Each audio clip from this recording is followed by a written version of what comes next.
Betapa pentingnya hati selalu berzikir pada Allah.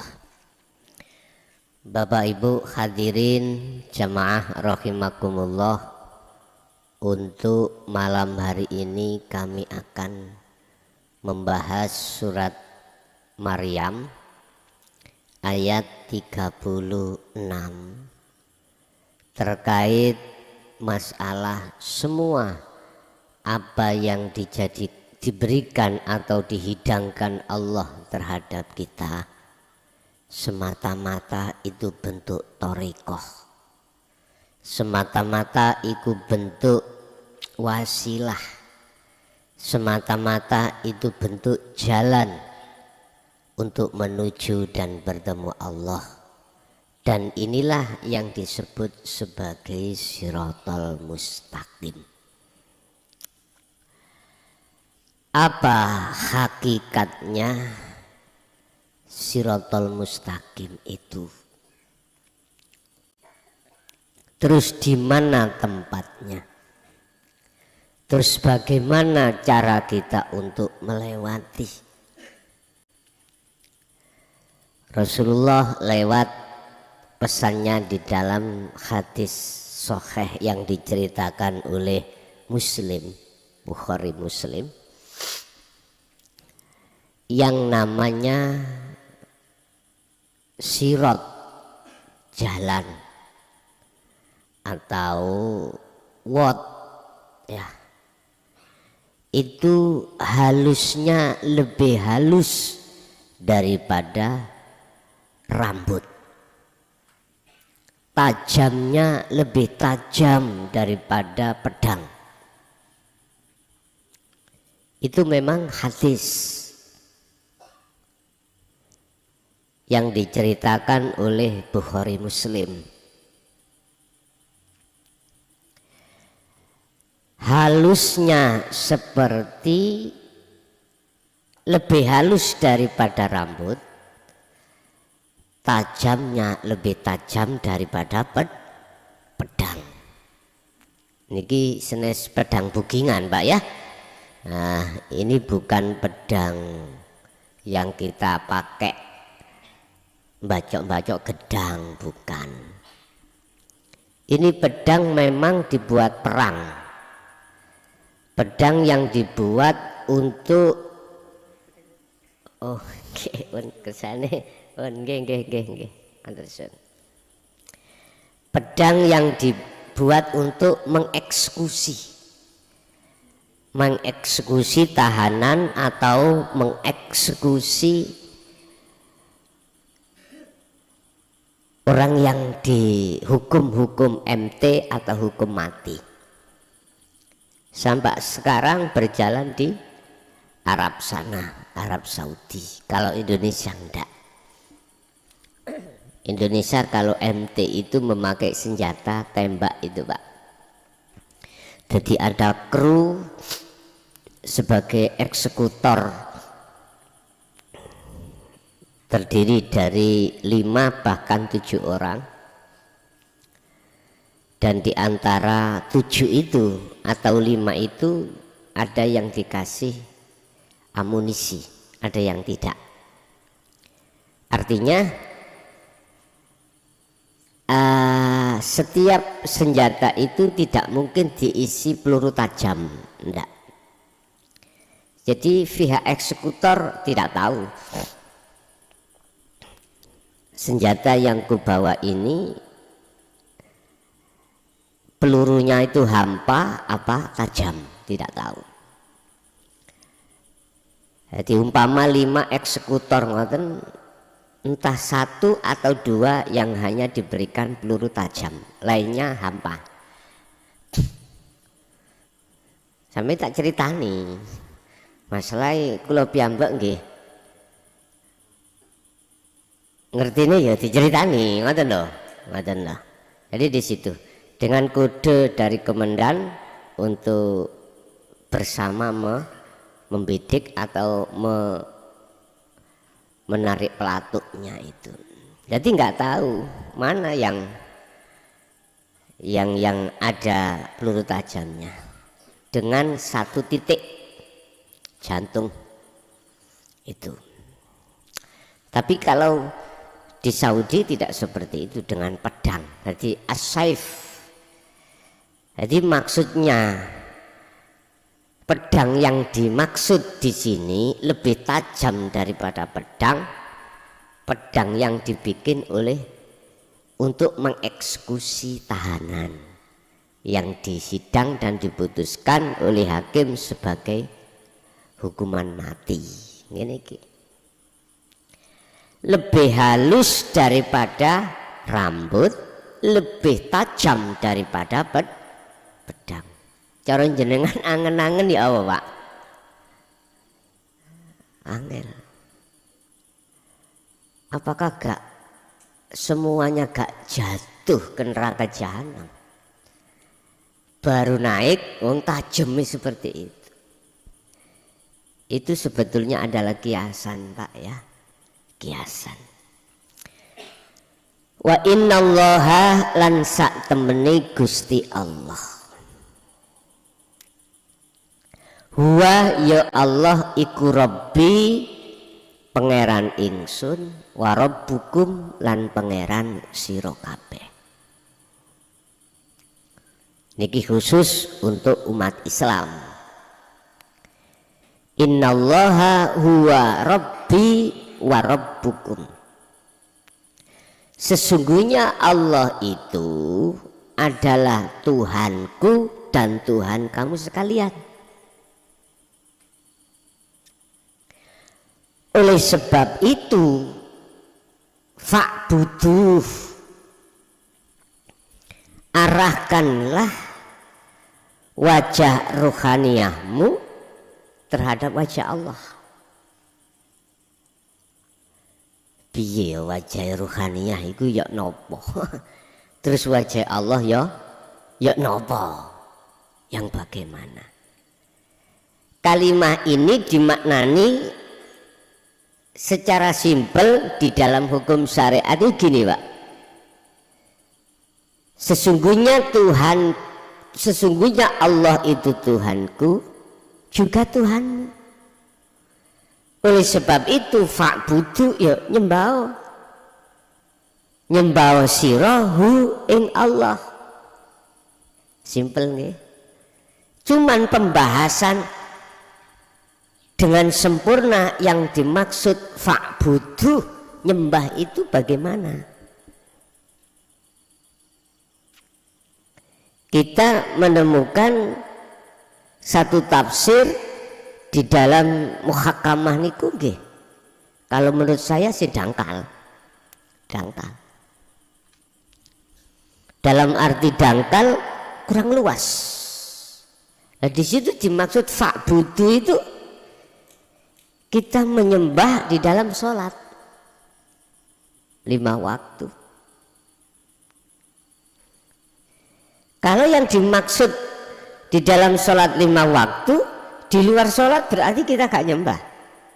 Gusti, saya tak nyembah sampai waktu sholat, nanti di luar sholat saya tak nyembah yang lainnya. Masa gitu? Lah mboten tah. Mestine mboten.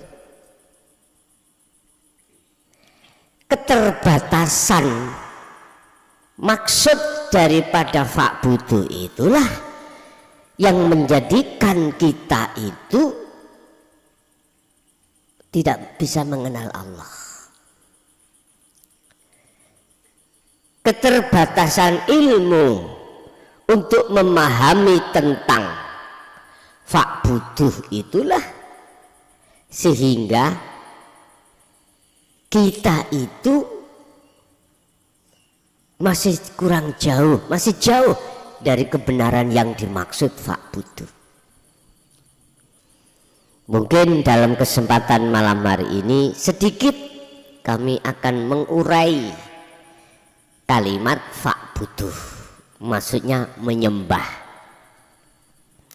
Ada beberapa syarat di situ dikatakan menyembah dengan benar, artinya diterima sembahamu itu dengan benar.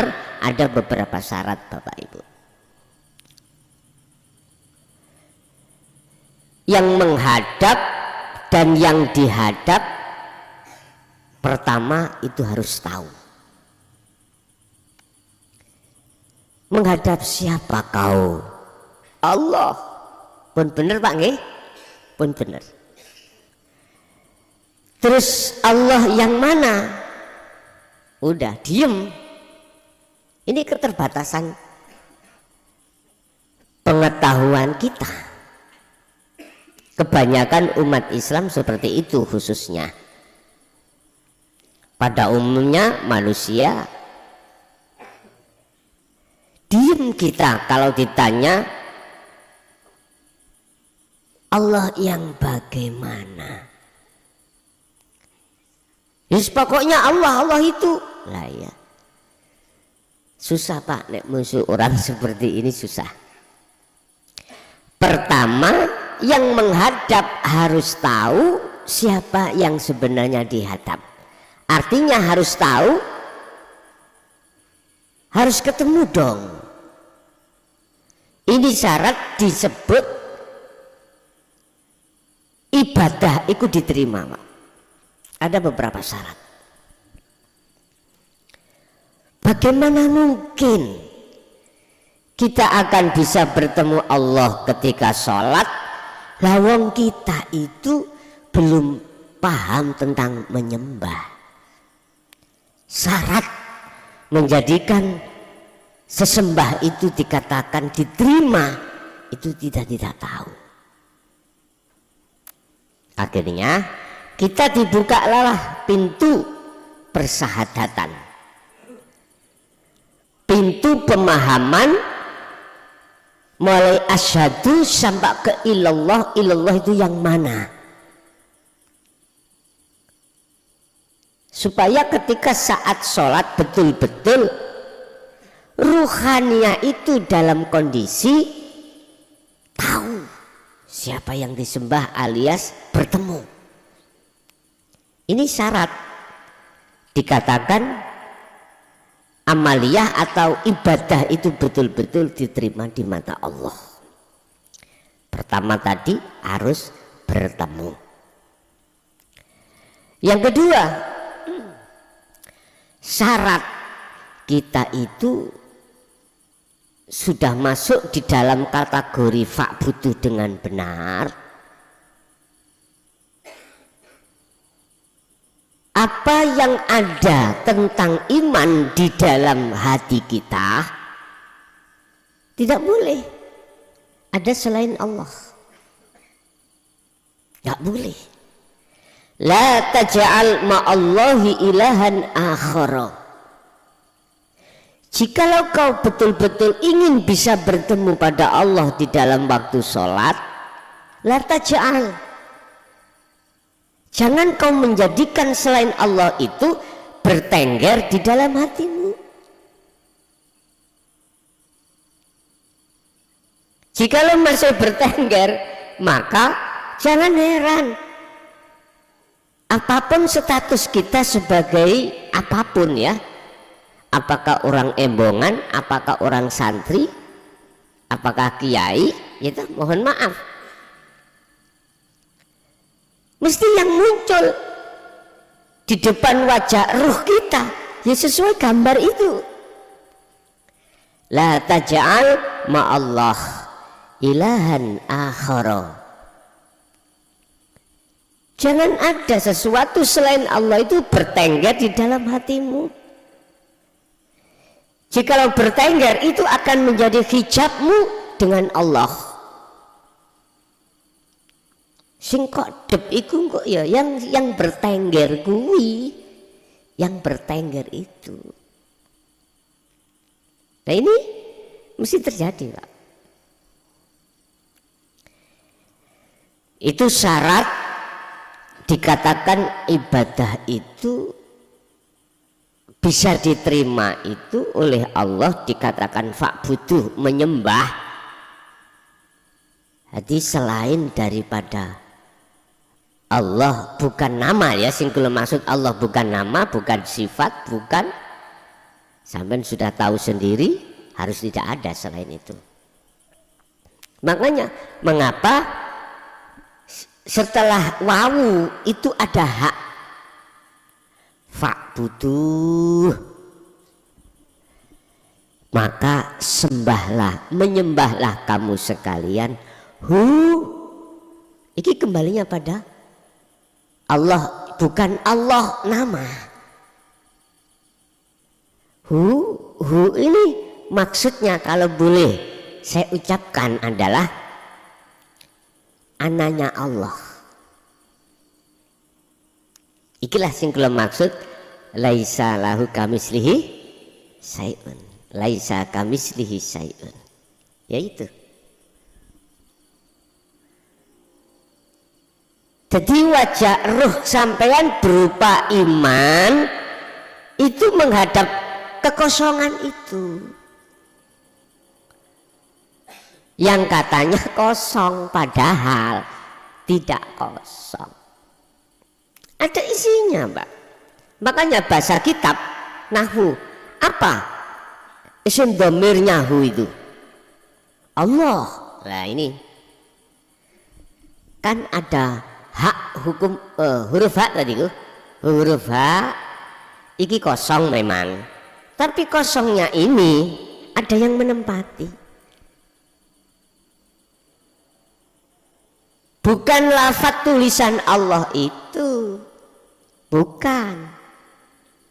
Benar huruf H itu tengahnya kosong. Tapi sebetulnya ada yang mengisi itu. Bahasa ilmu alat kita, marjeknya siapa? Yang mengisi siapa itu? Dalam ilmu nahwu disebut mukhatabnya ini adalah Allah loh. Lalu apa gak ditulis jerone kosong? Memang gak ditulis, gak oleh. Tersimpan, istilah bahasa tersimpan. Enggak ada Pak. Hu iki tengah-tengah ada tulisan Allah secara lahiriah, enggak ada. Enggak ada. Tapi bukan berarti di sini enggak ada isinya. Ada. Artinya kosong yang kita anggap sebab melihat dengan mata zahir, secara batiniah ini bukan kok ada penghuninya, Pak. Nah ini yang kalau maksud wujudnya Allah ini di situ. Paham nggih? Wes. Yang ketiga, arahkan wajahmu itu kudu madhep nang kuwi. Di wajah roh ini. Wajah roh adalah imanul haq, Pak. Iman yang benar. Kepercayaan, keyakinan, yang keyakinan itu harus ditujukan, ditembuske, dipethukke menyang yang mengisi tadi. Inilah baru disebut menyembah, Pak. Kalau orang sudah tahu siapa yang mengisi di dalam huruf hu itu, maka apapun bentuk aktivitasnya, baik di dalam sholat secara syariat maupun di luar sholat secara syariat, mesti bisa ketemu itu. Berarti dia menghadapnya tidak dibatasi, Pak. Kalau dibatasi hanya 5 waktu, kita dalam 1 hari 1 malam, sekarang 1 waktunya lah kita taruh 5 menit. 5 kali 5 sama dengan 25. Berarti 24 jam kita 25 menit itu kita taat, selebihnya kita ingkar. Nyocok akhir-akhir. Fa'buduh. Makanya kita dikenalkan oleh Allah lewat bahasa proses baginda Rasul di dalam dinul haq ini untuk mengenal isinya hu. untuk mengenal isinya hu. Sebab lewat disitulah pengajaran dinul haq itu khusus untuk ruhaniyah. Akhirnya ditunjukkan wajah kita itu, ruh itu adalah iman. Wajah ruh adalah iman. Sehingga nanti kalau jenengan misalnya pas kholwat dalu kok yo melihat diri sampean bersinar, itu adalah timbul dari iman memancarkan cahaya misalkan. Dan atau jenengan bertemu apapun orang lain misalkan, di situ kok memancarkan cahaya, berarti kelihatan imannya sudah benar, bercahaya. Jadi iman itu identik kalau gambar itu cahaya, bukan obor loh Pak ya. Tahu obor? Bukan api, itu bukan cahaya. Beda cahaya dengan api, beda Pak. Udah. Hadza utawi iki iku fa'budu, nyembah yang sudah kami terangkan tadi. Berarti wajah ruh bisa sambung terhadap wajah Allah. Mana wajahnya Allah itu mana? Nek wajah ruhaniyah itu iman, wajah Allah kalau boleh saya katakan itulah hidup yang disebut. Bahasa internasional adalah zat hidup.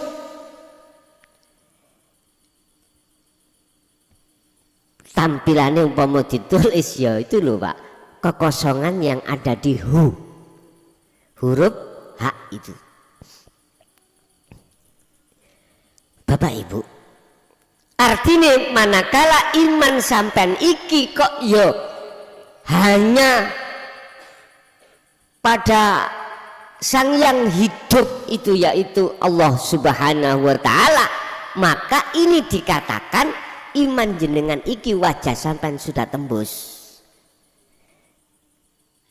Sudah tembus, sudah sambung. Contoh sampean aktivitas apapun, terus di dalam hati sampean yakin bukan jenengan yang melakukan, tetapi Allah Subhanahu wa ta'ala itu yang melakukan. Iman hati sampean itu seperti ini, maka sudah dikatakan sambung. Inilah hadza utawi perilaku yang seperti ini, nyembah yang seperti ini, iku siratun, disebut sebagai jalan atau wat mustaqimun kang jejeg. Abot mboten? Abot. Bagi siapa? Berat ini bagi mereka-mereka, bahkan tidak bisa Pak, bagi mereka-mereka yang sudah, yang belum hatinya duduk di situ. Angel. Makanya Kanjeng Rasul mengibaratkan seperti lebih halus daripada halusnya rambut, lebih tajam daripada nggak bisa. Lawang kita nguat tampar mawon loh Pak ya. Itulah biasa 17-an ya. Nggak tampar itu pring, dilajurkan atau di apa itu, di slogrong nong ini. Wangel bahasa Indonesia, digelendangkan, diselonjorkan di atas sungai. Biasanya panitia menyuruh peserta itu nguat, sangat nggih. Mari nanti peserta di sana goyang-goyang. Halah kejatuhe Pak. Ini loh pedang lebih tajam daripada. Aku yakin siapapun ketika saat naik langsung tebal Pak, tajam. Itu artinya, mohon maaf Pak, itu kinayah. Hadis ini sanepan atau isyarah. Saking sulitnya banyak manusia itu 99,9% nggak bisa nguat, nggak bisa, karena tidak tahu hakikatnya. Jenengan kali kula nyembah iki belas gak tutuk Gusti Allah wis mayoritas. Karena apa? Kita mengingkari Pak, mengingkari ajaran dinul haq. Coba bagi panjenengan ahli syuhud untuk bisa sambung pada Allah, bertemu isinya sangatlah mudah, karena sudah tahu ilmunya untuk membenahi wajah ruh yaitu iman hanya pada Allah. Jenengan tinggal melaksanakan saja, ada di situ. Makanya mengapa sih kita diperintahkan untuk kholwat di segala hal? Aktivitas kita diperintahkan untuk kholwat dengan kita memakai sistem dzikir sirul asror, itu untuk melatih wajah ruhaniah itu menghadap wajah Allah, untuk melatih. Sebab kita setiap saat dan waktu Bapak Ibu, kata Rasulullah, kui setiap saat dan waktu itu merangi nafsu, berhadapan dengan nafsu. Yang setiap diri itu ada nafsu bertengger di dalam hati. Innaman nafsa la amaratum bisu, dia menjerumuskan dirimu ruh untuk tidak ingat pada Allah, untuk tidak sampai pada Allah. Mudah nafsu menjerumuskan itu lewat apa? Lewat urusan dunia selain Allah. Dipaksalah ruh untuk beriman, dipaksa. Imano atimu he, imano ruh, sesungguhnya yang sholat itu kamu. Wong nyatanya ya kamu. Imano si ruh, yang menghabiskan tanaman itu tikus. Nyatanya fakta di lapangan ya tikus. Masa tikus itu Allah? Mana? Salah kamu. Tikus itu. Misalnya kau bantah, enggak semuanya itu Allah. Nafsu ngomong, masa tikus itu Allah? Wong faktanya yang menghabiskan adalah tikus. Lah iki ana sing bingung Mbak ngeten iki. Iya bener nafsu. Secara akal nyari tikus, masa tikus itu Allah? Wis. Mau met Pak sampai iki pemahaman nih. Janjane sing bener iku sing ndi ya? Kalau seperti ini aku yakin benar. Bila mana perkara baik datangnya dari dirimu, di dirimu itu datangnya dari Allah. Jika itu maksiat, masa sih teko Allah banget nih. Rumus di dalam ilmu syariat itu memang jikalau itu jelek datangnya dari nafsumu sendiri. Berarti ada Tuhan double Pak. Oke? Ada penguasa double. Oh berarti Gusti Allah itu tidak menguasai maksiat. Gusti Allah hanya menguasai perkara-perkara yang to'at. Ayo sampean ngen-ngen lak dadine ngoten. Tambah ngeluh sampean, tambah bingung. Memang selama kita itu hati belum lepas iman selain ahad itu, masih bingung Pak, masih kebingungan. Masa sih Gusti Allah iki mangan rek? Jadi Gusti Allah gak butuh mangan, lah kok iki mangan? Sing jelas sing mangan niku aku. Lah ngaten nggih. Kadang kita memang dibenturkan dengan keadaan untuk beriman yang mana. Lah inilah Bapak Ibu butuhnya jenengan kali kula iki disuruh untuk berzikir, mengasah zikir itu terus.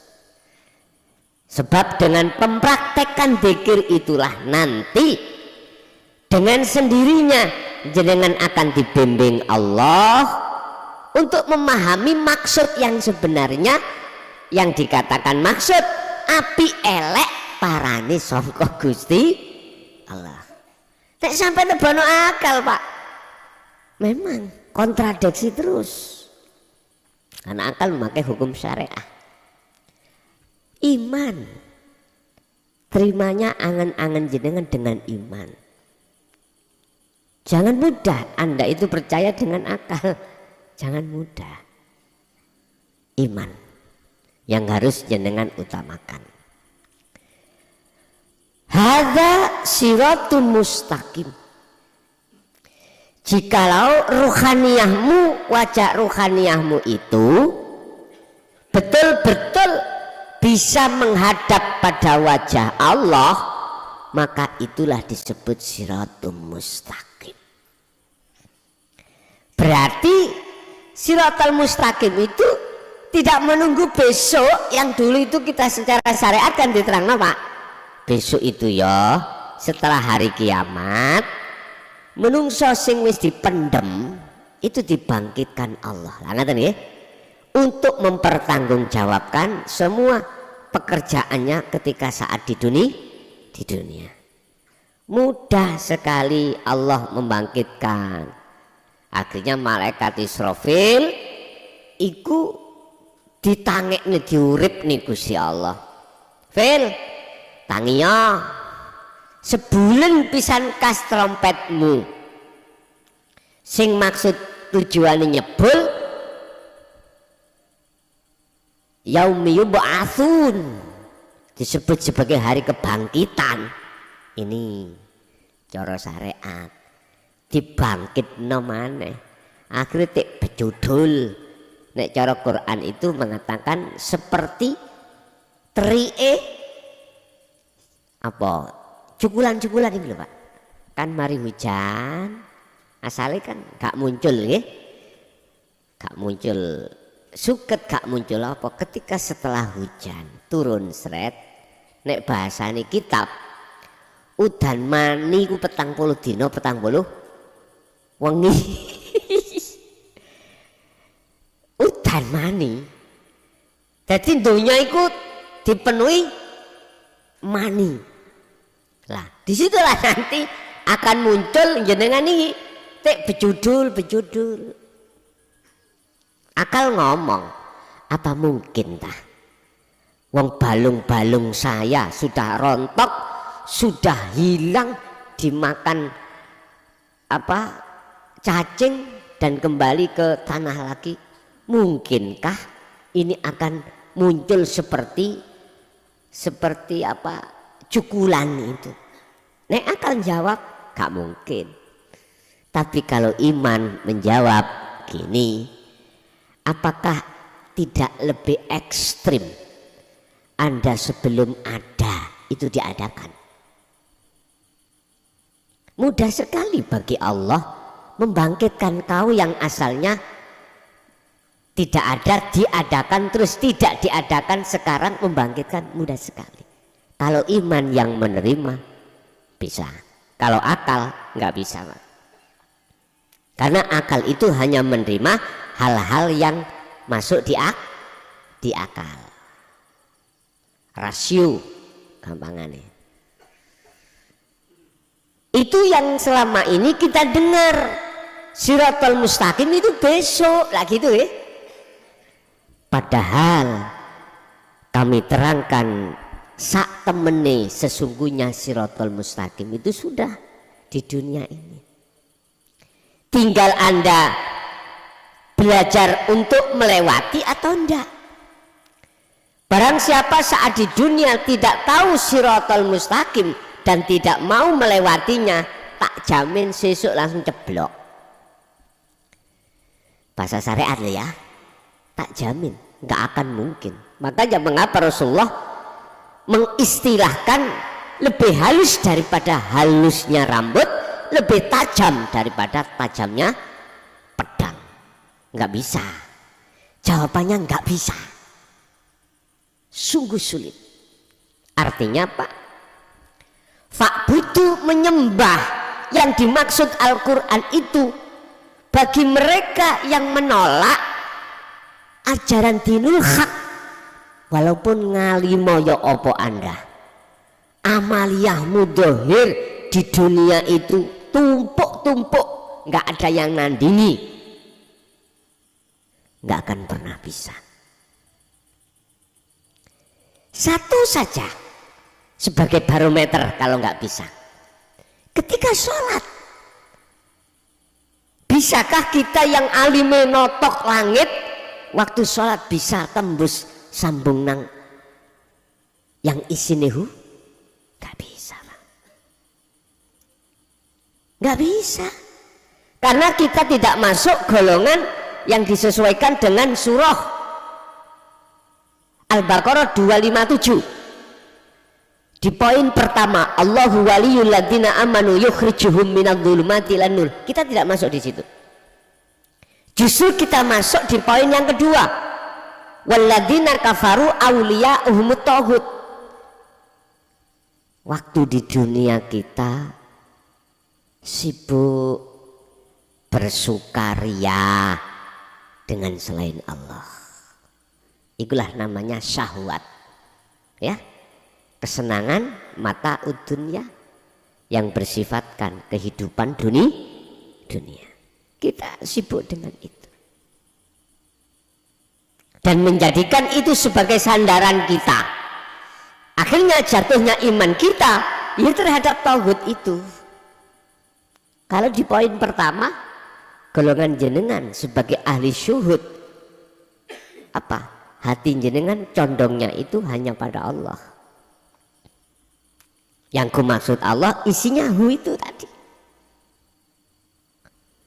Loh, kalau sudah kerana itu Pak, berarti menyembah itu tidak hanya di dalam sholat 5 waktu aja. Tidak. Apapun bentuk aktivitas yang dihadapkan jenengan kali kula, apakah itu bentuk anugerah atau nikmat atau bala atau musibah, di situ ada Allah.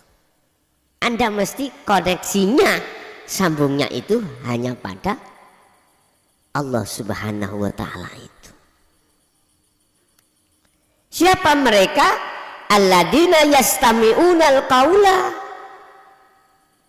mereka yang memperhatikan, mereka yang mendengarkan, mereka yang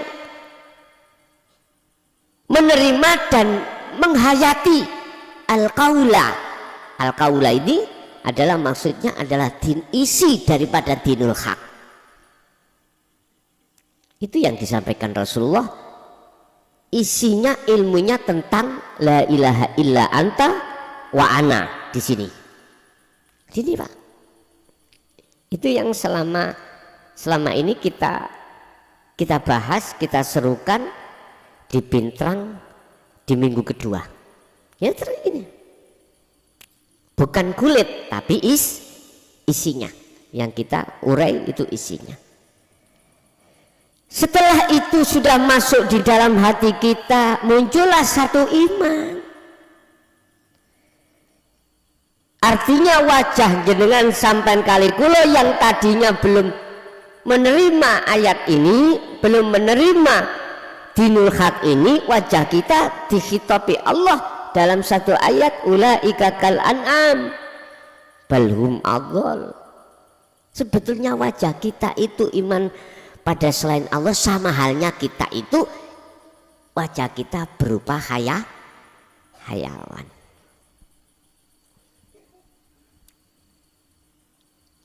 Dulu itu saya punya kakak ipar Pak, sekarang sudah meninggal. Namanya Gus Khozin, putranya Mbah Surif di daerah Pasuruan Rembang. Itu tepatnya di desa Pekoren Rembang, Melawi Nguwidul nih Pak ya. Ini nek jenengan tiang Pasuruan paham. Di situ ada desa Pekoren. Beliau adiknya Kiai Haji Muhaimin, Abdullah Muhaimin, yang sering kita panggil Gus Muhin, Abah Muhin. Dia lagunya Jadab, yang Gus Muhin ini. Tapi yang kakak ipar saya menikahi Mbak Yu saya yang nomor pertama, beliaunya itu jalurnya di jalur Wasilun, kakaknya Majidubun, namanya Kiai Muhaimin, Abdullah Muhaimin, tapi sudah wafat semuanya. Lah adiknya namanya Khazinatul Asror, itu jalurnya di Wasilun. Beliau sempat waktu proses dia itu untuk menuju musyahadah, diuji Allah kasaf. Ketika masuk masjid, mohon maaf ya, beliau jerit melayu metu. Karena kepala orang itu bukan orang, tapi kepala banteng, wedhus, guguk, babi, mau macam-macam. Sebetulnya itu Pak adalah pancaran yang sebenarnya dalam hati kita masing-masing. Berubah sifat, akhirnya wajahnya ruhania itu ditampakkan. Nah kalau saya maklar wedhus ya wajah saya wedhus, disesuaikan. Lari gak jadi Jumatan Pak. Alasannya melihat orang satu masjid itu kepalanya bukan kepala orang, tapi kepala hewan. Iki saya tidak mengurai Pak. Sebetulnya itu hanya satu, karena sifat kita. Makanya benar, ulaika kal an'am balhum adall. Bukan dohirnya itu yang dimaksud. Hayawan adalah wajah ruhania kita. Seperti itu. Karakter sifat kita itu seperti hayawan. Seperti hayawan. Tetapi mohon maaf, mereka yang alladzina yastami'unal qaula, maka yang asalnya kita wajah hayawan, ini Allah sucikan. Seiring dengan berjalannya wayat tabiuna hasanahu, Az-Zumar ayat 18. Seiring jenengan iki berkholwat, seiring jenengan iki berzikir. Yang ku maksud zikir itu bukan sebutan Pak ya. Itulah yang ku sebut, yang ku namai adzikru bisiril asrar. Kalau dalam hikam itu disebut zikir hakikat, bukan hakiki, bukan zikir khafi. Itu yang seiring dengan berjalannya waktu jenengan berkholwat zikir itu, maka wajah-wajah setan, wajah-wajah hayawan itu dibersihkan Allah. Konteksnya iman Pak. Yang tadinya di dalam hati kita ada iman selain Allah, itu Allah bersihkan. Bersihkan. Setelah itu dianggap bersih. Subhanalladzi, bersih, maha suci sapa Allah, maka dipersilahkan ya si ruh ini bisa masuk di maqam musyahadah. Artinya Anda ketika saat melewati Shiratal Mustaqim yang begitu sulit itu loh Pak, ya Allah, akhirnya apa yang saya temukan setelah itu? Ternyata adalah rahmat. Yang dimaksud rahmat ini adalah bertemu Allah. Hakikatnya kalau bahasa syariat, kalau kau sudah melewati Shiratal Mustaqim, jelek langsung surga. Bahasa syariat. Bahasa hakikat rahmat, yang dimaksud rahmat adalah bertemu Allah.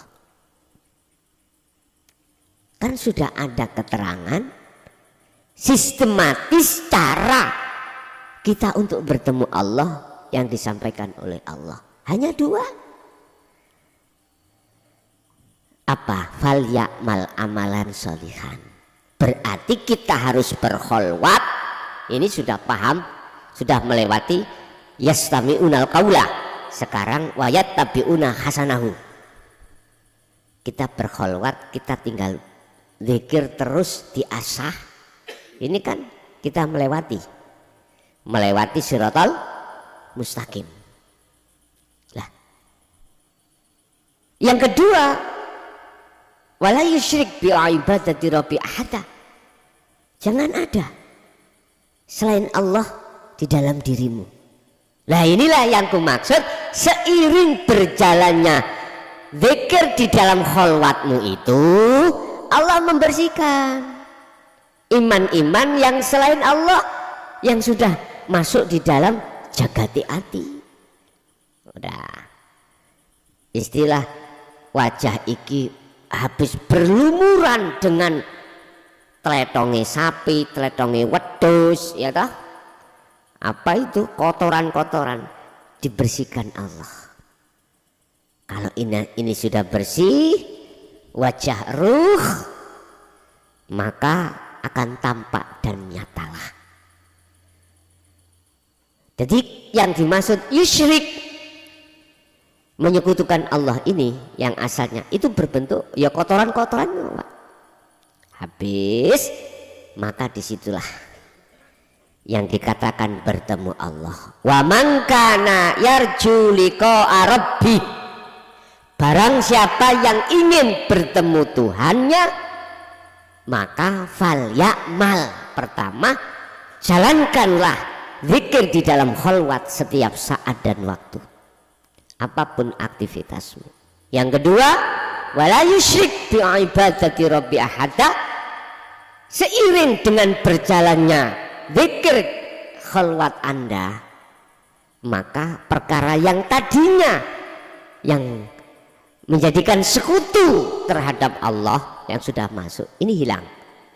Iman Anda nanti soyo suwe, lama kelamaan iman selain Allah itu akan hilang. Barulah disebut sebagai orang yang sudah melewati Shiratal Mustaqim. Lewatilah Shiratal Mustaqim di dalam sholat. Lewatilah Shiratal Mustaqim dikala kau makan, minum, apapun aktivitas Anda, kerja Anda, di situ ada Shiratal Mustaqim. Jangan nunggu besok di akhirat kau melewati. Ya Allah, qad khasiral ladzina kadzdzabu biliqa'illah. Sungguh sengsara, sungguh bernasib sial orang-orang saat di dunia dia itu belum bisa bertemu Allah. Berarti dia itu telah mendustakan Shiratal Mustaqim. Berarti dia waktu di dunia tidak pernah melewati Shiratal Mustaqim, Pak. Ini umpami kalau omong secara syariat besok di akhirat itu loh, Shiratal Mustaqim itu tidak sama dengan apa yang disampaikan dalam hadis itu. Lah Jembar, Pak, tahu tol Haman, dia kurang Jembar. Lapangan sepak bola yang ukuran internasional, saya kurang Jembar. kurang jembar, masih kurang luas Pak. Berhubung Anda itu melewatinya dalam keadaan buta, bagaimana mungkin Anda bisa nyampe? Mesti menggok Pak. Walaupun pertama dikewenceng nih ya, dikewenceng nih. Istilah kita itu melek dhisik. Kono tujuane kita Sidoarjo. Lapangan nih. Kita mulai prigen. Kos dikasih gendera Pak sana. Udah. Coba jalan. Setelah kau sudah tahu titiknya di sana, udah merem melaku. Nek umpomo isok ndugi titik, mohon maaf ya, njaluk apa tak kemeno. Sing pasti mesti mengko. Lah kiri kanan sampean iki jurang. Wis percaya gak percaya, buktikan sendiri di dunia. Gini aja lah, sampai nang lapangan sepak bola Pak ya, kan gawang satu, apa gawang itu? Tiang gawang ya, kan ada itu berapa meter itu Pak ukuran itu? 100 meter. Gawang siji ke gawang satunya itu ada 100 meter Pak, 200-an ya. Oke, sampai benjing, sampai nenggone lapangan sepak bola. Udah kira-kira sampean bisa enggak berjalan mulai gawang pertama bisa masuk ke gawang berikutnya. Melek dhisik, udah. Kemudian jalan merem, tapi Pak syaratnya sampean jangan lele ayam. Enggak iso dipolitiki Allah itu. Kita enggak salah toh membuktikan Pak ya? Enggak salah. Padahal jaraknya itu tidak hanya 200 meter Pak. Hitungan waktu Pak ya. Waktu satu hari di dunia di akhirat itu sama dengan waktu di dunia itu 50.000 tahun. Berarti kali ngitung. Berarti 1 kilo kali 50.000. Lah Rasulullah lewat hadisnya bagi ahli syuhud kal barki, bahasanya seperti kilat. Jadi hitungan detik. Dihitung ya. 1 harinya sana akhirat itu dihitung disamakan dengan waktu di dunia itu 50.000 tahun. Kalau kita ngomong jarak ya, kalau ngomong sekilo 1 kilo kali 50.000 kilo. Padahal itu hanya berapa meter Pak gawang tadi? 200. Dicoba aja Pak, dicoba. Perjalanan kita butuh waktu berapa? Pertanyaan saya, bisakah jenengan iki mlebu gawang berikutnya padahal gawangnya wombo? Coba dicoba mawon besok ya. Gantian gak apa-apa. Ada yang mengawal gitu. Engko alasannya mengawal itu barangkali jenengan itu masuk masuk kota. Gak lulus, ganti sampean. Lo gak apa-apa, itu pembuktian aja kok. Iki secara logika. Apalagi umpama 50.000 kilo. Bayuh sapundi Pak 50.000 kilo. Padahal saya perjalanan dari Tegal ke Banyuwangi itu berapa itu? Berapa kilo? Kalau hitungan jam itu 12 normalnya. Entah kilonya berapa. Jadi coba aja dicoba. Tapi ketika besok di akhirat itu secara syariat, mengapa Rasulullah mengatakan kal barki? Barki itu kilat Pak, seperti kilat. Jauhnya itu tidak menjadikan satu persoalan. Jauhnya tidak menjadi satu persoalan. Bahasa kal barki jauh kaya apa? Hanya sekejap. Ada golongan itu. Ada golongan perjalannya seperti dia itu seperti burung, Kalau sekarang pesawat terbang, ada yang seperti kuda larinya, ada yang merangkak, ada yang lari, ada yang merangkak. Ya udah, nyampainya kapan? Iya Pak, kalau berjalan itu mohon maaf, dengan keadaan mata ini tidak buta, harapan bisa sampai.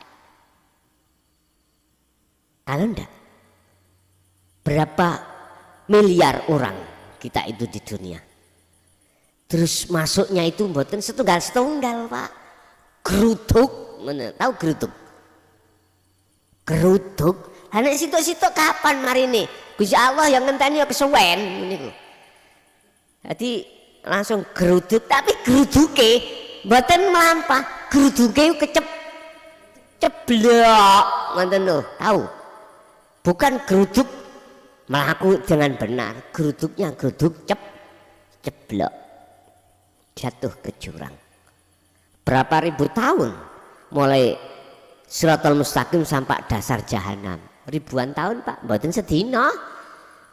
Berarti kita membayangkan dukur sak mendi yo, lha ngoten nggih. Insyaallah ya Karim. Iku bahasa syariat Pak. Bahasa hakikat kita itu manakala sudah melewati Siratal Mustaqim, itulah yang dimaksud Rasulullah dalam hadisnya kal barqi, seperti kilat. Anda sudah sering melewati Siratal Mustaqim secara hakikat, jenengan wayar tabiuna hasanahu. Anda selalu mengasah dzikir sirul asrar, memperjalankan bahkan setiap napas sampean selalu koneksi pada Allah. Hidup yang ada di dalam huruf hu itu tadi ya, maka semakin lancar Anda, cepat. Jadi apapun persoalan yang jenengan hadapi secara fisik, hati itu langsung menemui Allahnya, ruhaninya itu langsung wajahnya iman Allah, Allah, Allah. Susah untuk tidak langsung bisa, susah. Lah susah itu bagi kita masih ada kemamangan, itu awal-awal kita Pak. Memang prosesnya seperti itu ya dah. Kolo-kolo kadang-kadang kita itu masalah datang belum koneksi rohaniah pada Allah. Nanti di tengah jalan langsung bisa. Kadang-kadang habis masalah ya belum sambung-sambung. Nanti sambung-sambungnya kalau sudah denguk-denguk, ya Allah, tiba Gusti Allah. Iki bahasa kinayah, jenengan dipedhuki Nabi Khidir, tidak tahu itu Nabi Khidir. Setelah dia mengajukan permintaan terhadap Anda tidak mau memberikan. Setelah Anda nggak memberikan, dia langsung nggak ada, hilang. Getun badan, getun. Itu kinayah. Ya seperti itulah kita tiap hari. Kebanyakan di antara ahli syud itu masih banyak yang masih diproses musyahadatul fana. Sering lupanya daripada ingatnya. Tapi jangan berkecil hati Pak. Itu sudah nominasi masuk di dalam surat Ali Imran 31. Itu kekasih Allah. Walaupun dia itu sering lalai. Apakah tidak salah lalainya beliau? Enggak, karena enggak ada unsur kesengajaan. Enggak akan dikatakan Allah salah. Wala baghin wala adin innallaha ghafurur rahim. Enggak, karena kau melakukan kesalahan itu bukan memang kau niati untuk lalai padaku, karena memang apa yang kuhadapkan untuk menguatkan kemurnian imanmu dengan apa yang kuhadapkan ini terlalu besar nafsunya, gelendang kan, tapi mengke kembali lagi. Jadi sampai niku seperti ini kalau Pak film setan nih kalau elengge tahun 75 80 TV ini kalau dulu ada TVRI film setan, habis dikelindes mobil cemet tewangi maneh lah ngoten nih. Kalau sekarang Tom dan Jerry, itulah yang kumaksud ya dengan di PP gak garing, dikum gak telah, dijemur gak garing, ditenggelamkan gak basah. Artinya iman sampai iku menter.